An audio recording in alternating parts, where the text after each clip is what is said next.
We've all seen the images, and they put to the test two fundamental American principles. Excuse me. The first is the right to free speech and for people to peacefully assemble and make their voices heard. The second is the rule of law. Both must be upheld. We are not an authoritarian nation where we silence people or squash dissent. The American people are heard. In fact, peaceful protest is in the best tradition of how Americans respond to consequential issues. But, neither are we a lawless country. We are a civil society, and order must prevail.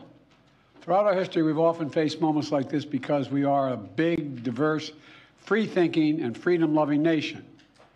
In moments like this, there are always those who rush in to score political points. But this isn't a moment for politics. It's a moment for clarity. So let me be clear. Peaceful protest in America. Violent protest is not protected. Peaceful protest is. It's against the law when violence occurs. Destroying property is not a peaceful protest. It's against the law. Vandalism, trespassing, breaking windows, shutting down campuses, forcing the cancellation of classes and graduations. None of this is a peaceful protest. Threatening people, intimidating people, instilling fear in people is not a peaceful protest. It's against the law.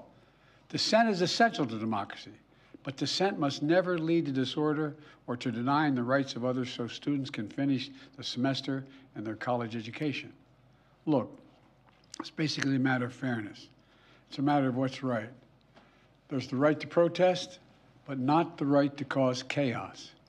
People have the right to get an education, the right to get a degree, the right to walk across the campus safely without fear of being attacked. But let's be clear about this as well.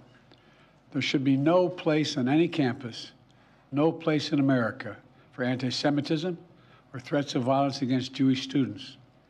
There is no place for hate speech or violence of any kind, whether it's anti-Semitism, Islamophobia, or discrimination against Arab Americans or Palestinian Americans.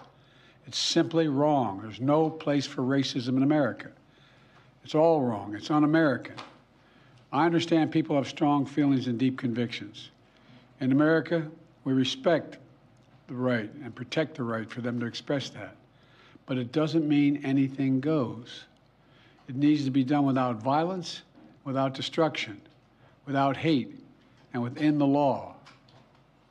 You know, make no mistake, as president, I will always defend free speech, and I will always be just as strong in standing up for the rule of law. That's my responsibility to you, the American people, and my obligation to the Constitution. Thank you very much. Mr. President, have the protests forced you to reconsider any of the policies with regard to the region? No. Thank you. Mr. President, do you think the National Guard should intervene? No.